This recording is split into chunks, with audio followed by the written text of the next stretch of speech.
Bismillahirrahmanirrahim. Assalamualaikum warahmatullahi wabarakatuh. Morning, my best students, Manda Hebat. Welcome to my class. In this session, we are going to discuss about the exposition. Dan anakku sekalian, selamat datang di mata pelajaran kita. Pada hari ini kita akan membahas tentang exposition. Apa itu exposition? Kalian juga pernah mendengar teks eksposisi ketika belajar bahasa Indonesia. Kita juga di bahasa Inggris juga ada text exposition, sebagaimana halnya juga di dalam bahasa Indonesia. Tapi yang lebih spesifik kita akan bahas pada hari ini adalah tentang hortatory exposition. Karena kalau bicara exposition itu ada dua, yaitu hortatory exposition dan analytical exposition. Kalau secara umum bahwa eksposisi atau exposition itu adalah teks yang bersifat paparan. Nah, kalau bicara tentang hortatory exposition, yaitu teks yang memaparkan tentang sebuah fenomena atau suatu hal, kemudian menjelaskan yang melatar belakangi penjelasan Anda, kemudian menyuguhkan data dan fakta, sampai kemudian di akhirnya adalah memberikan rekomendasi bahwa setelah membaca teks ini Anda harus atau tidak harus melakukan sesuatu. Secara umum seperti itu tentang text exposition. Well, this is a concept of hortatory exposition. Hortatory exposition is a type of text that is intended to explain to the reader that something should or should not happen or be done. Jadi yang namanya teks eksposisi itu adalah teks yang menjelaskan tentang kepada pembaca tentang sesuatu apakah sebaiknya dilakukan atau tidak. Banyak sekali contoh-contoh teks exposition dalam kehidupan sehari-hari. Misalnya, for example, we have a text or read of the text like why we have to study English. Kenapa kita harus mempelajari bahasa Inggris? Atau what should we do in mastery of English? Apa yang seharusnya kita lakukan untuk mempelajari bahasa Inggris. Nah, tema-tema seperti itu bisa dibuat menjadi teks dalam bentuk hortatory. Nah, mulai kita jelaskan tentang apa itu bahasa Inggris dan apa yang menyebabkan bahasa Inggris itu dianggap penting untuk dikuasai, kemudian hal-hal yang perlu dilakukan, sampai pada tingkat akhir adalah apa sebaiknya yang harus diterapkan untuk bisa memahami atau menguasai bahasa Inggris itu sendiri. Sekali lagi bahwa hortatory exposition ini lebih kepada hal yang sifatnya paparan, bagaimana kita memahami sebuah konteks, kemudian di bagian akhir dari teks itu harus ada suggestion, harus ada penekanan bahwa untuk bisa begini harus begini. Kalau misalnya tidak mau begitu, maka akan begitu. Seperti itu kira-kira gambaran umum tentang teks hortatory exposition. What is the purpose? Apa itu tujuan dari text exposition? Pursue the reader or listener that something should or should not be. Tujuan secara fungsional untuk text exposition adalah untuk memberikan dorongan atau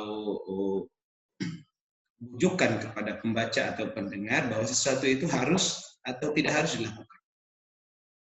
Jadi setelah membaca teks exposition itu diharapkan nanti pendengar atau pembaca itu dia harus melakukan ini ya, tidak harus melakukan itu. Misalnya adik-adik membaca sebuah teks tentang narkoba, itu kan dijelaskan tentang narkoba, dampaknya, positif negatif dari narkoba itu sendiri, sehingga apa yang harus dilakukan untuk menghindar dari canduan narkoba atau untuk menghindar dari dampak buruk narkoba, itu juga bagian dari contoh teks berbentuk hortatory exposition. Jadi to pursue the reader or listener that something should or should not be the case. All right, ladies and gentlemen, we go to the next slide. In hortatory exposition, there are some language features that commonly used. Ada beberapa karakteristik kebahasaan yang Number one is using abstract noun.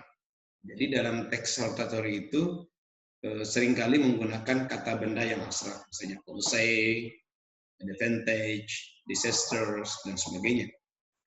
Kemudian menggunakan using evaluative words seperti important, valuable, trustworthy, etc. Kemudian dalam hortatory juga banyak menggunakan passive voice. Di samping juga menggunakan junction, kata hubung. Jadi ciri-ciri kebahasaan dari teks berbentuk exposition.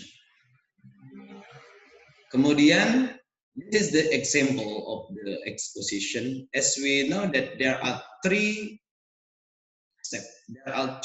parts of the hortatory exposition. Ada 3 bagian penting dalam hortatory exposition. Number one is thesis. Thesis ini berisi tentang penjelasan awal dari sebuah tulisan. Atau anggap saja pendahuluan, introduction of the writing of the topic that we're discussing. Di memulai sebuah tulisan terkait dengan hortatory exposition, biasanya diawali dengan tesis atau anggapan atau dugaan sementara terhadap apa yang memang ingin ditulis oleh seorang penulis atau apa yang harus diutarakan oleh seorang pembicara. Example here, tesis itu contohnya begini. English nowadays has an important role in our daily life. Itu kan pernyataan dan kenyataannya bahwa penting sekali bahasa Inggris saat ini dalam kehidupan kita sehari-hari. Kenapa bahasa Inggris dianggap penting gitu kan? Disebutkan because English is used as an international tool of communication. Because English in this global area we need it for accessing of information easily dan sebagainya.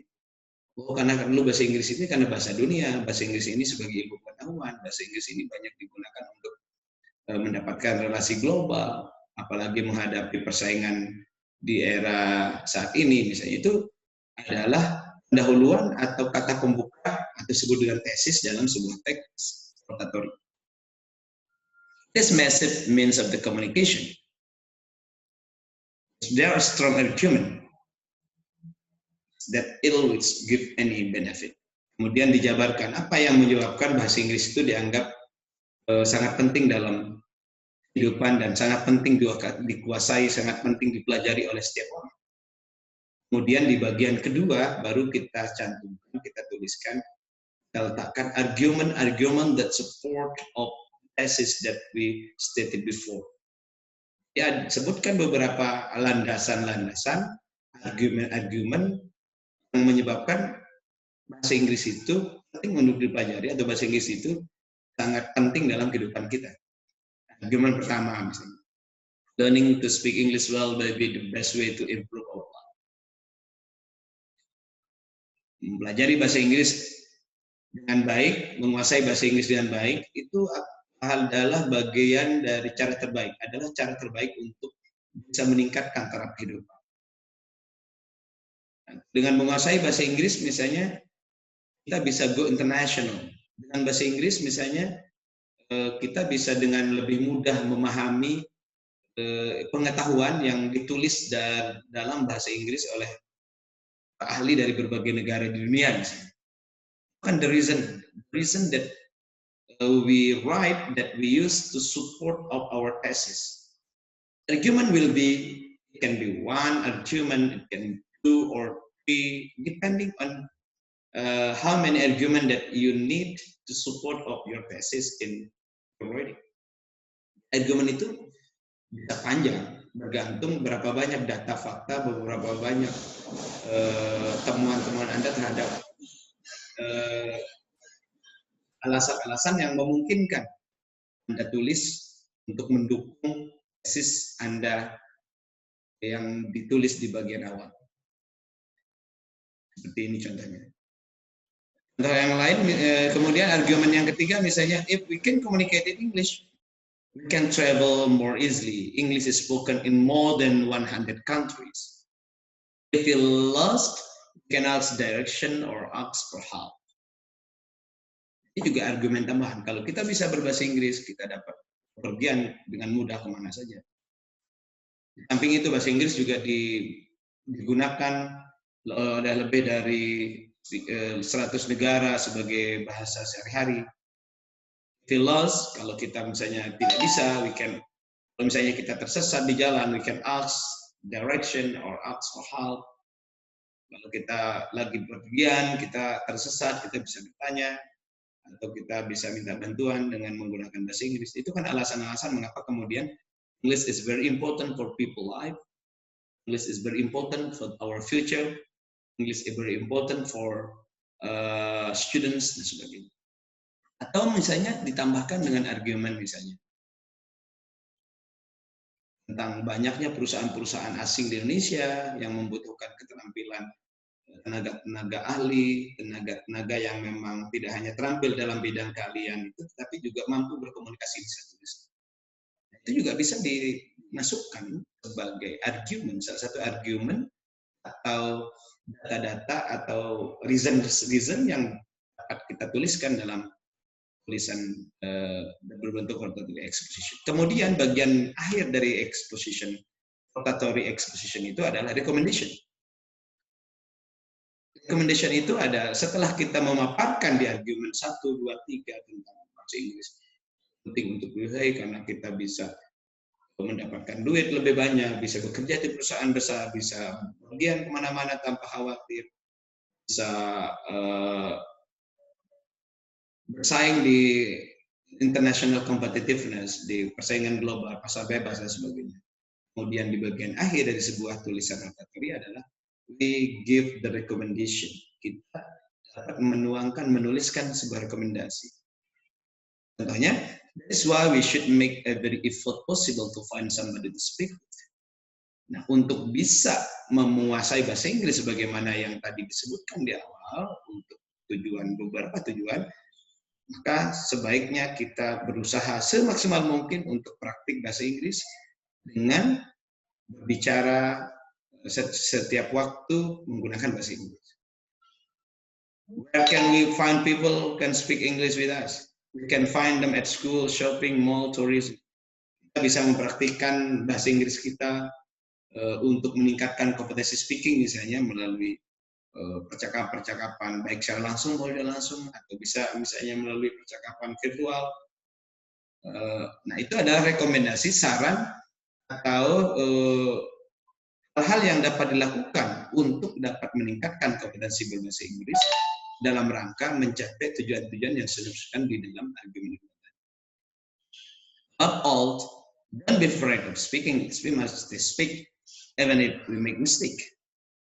Dari semua itu, jangan takut bicara bahasa Inggris. Kita harus berbicara bahasa Inggris.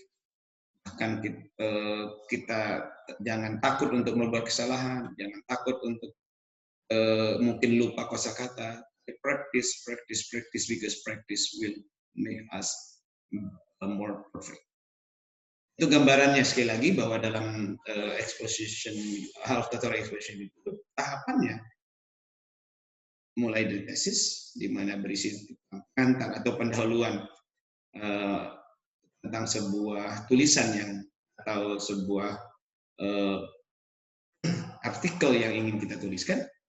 Yang kedua adalah tahap argument, di mana di situ kita tuangkan berbagai dasar atau alasan-alasan kuat mengapa misalnya kita harus ini, mengapa kita harus begitu, apa alasannya dan sebagainya. Kemudian bagian akhir adalah recommendation, di mana recommendation ini berisi tentang apa yang sebaiknya dilakukan untuk mendapatkan keterampilan atau skill sesuai yang dituangkan dalam bagian awal, yaitu bagian tesis dan bagian argument.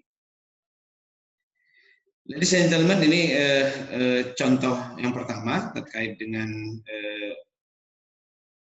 text exposition. Ini tadi Saya sudah menyampaikan, I already explained about this. There are three parts of the structure text, the hortatory exposition, thesis, argument, and recommendation.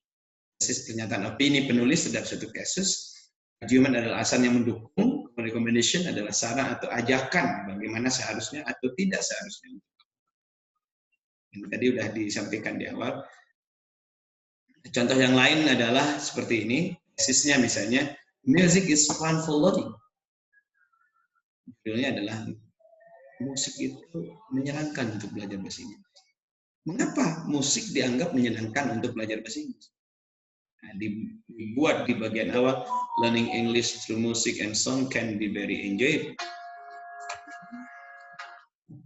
And then you can make a pleasure with learning when you're listening to song and exploit the song as mean to your English progress. It's mean dengan belajar bahasa Inggris melalui musik dapat menggabungkan kesenangan ketika mendengar, karena setiap orang misalnya suka musik, you can explain in this part. Yeah. English is very enjoyable when we learn while listening music. In the music, we can learn the pronunciation from the native, how to pronounce of each word with the native tongue misalnya. Di situ bisa kita ajukan di dalam bagian. Some underlying reason can be drawn to support the idea why we use song in the language. Atau bisa juga kita gambarkan hal-hal yang memang penting untuk kita suguhkan, mengapa musik itu sangat menyenangkan dalam untuk membantu kita dalam belajar bahasa Inggris. Kemudian argumen-argumen mengapa musik itu dianggap atau menyanyi itu dianggap cara menyenangkan untuk belajar bahasa Inggris misalnya. Kita bisa dipaparkan di sini. Firstly, the song stuck in my head. Secondly, song is general also use simple commercial language. Kemudian yang selanjutnya, song can be appropriated by the listener for their own purpose. Selanjutnya, ini adalah argumen-argumen yang digunakan oleh penulis untuk mensupport tesisnya, pernyataannya terkait dengan mengapa musik dianggap cara belajar bahasa Inggris yang menyenangkan. 1, 2, 3, 4, dan sebagainya. Nah, kemudian bagian terakhir, recommendation. Di penjelasan di atas, learning English through your favorite music and song can be enjoyable and fun. However, you have to understand about this. Dari penjelasan di atas, belajar bahasa Inggris melalui musik-musik favorit dan lagu-lagu favorit dapat menyenangkan dan menghibur. Karena itu, Anda harus mengerti tentang lagu itu. Dan bisa juga kita tambahkan misalnya, so please you listen of the Western song or English song every time.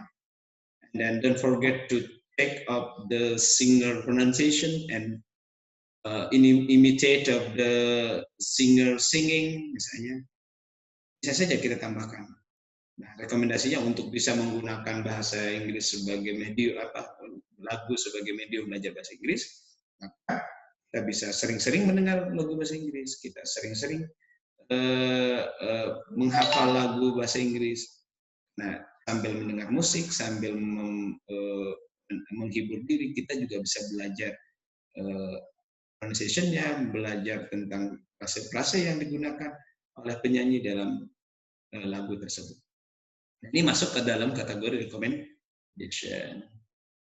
Ya, ini tadi di bagian awal sudah disampaikan beberapa linguistic features-nya, abstract, simple, modern, auxiliary, words that qualify statement, word that link argument, passive, ya, mainly passive. Nah, itu. Ya, nah ini contoh lain tentang yang kita udah bahas di bagian awal. Okay, ladies and gentlemen, I think this is our discussion about the hortatory exposition, and hopefully you can understand what I'm explaining today. And if you have problem in understanding and mastering of this topic, don't forget to ask in the group, ask me, or write your question in this comments column. And finally, I hope that everyone in this room, everyone who watch of this video can get the point, can get the complete information about the orthostatic acquisition, mulai dari is the function, and then what is the characteristic, what belum its features, dan kemudian bagaimana membuat teks berbentuk orthostatic acquisition. Ladies and gentlemen, thank you very much. You're healthy, stay at home. Walaupun kita sedang pandemi, kita harus terus belajar, maksimalkan waktu kita di rumah untuk membaca, untuk menonton, juga untuk berdiskusi dengan teman-teman yang bisa kita ajak diskusi untuk tukar pikiran, ide, dan sebagainya terkait dengan topik atau materi yang sedang kita diskusikan. Terima kasih, thank you very much for your attention, and Assalamualaikum warahmatullahi wabarakatuh.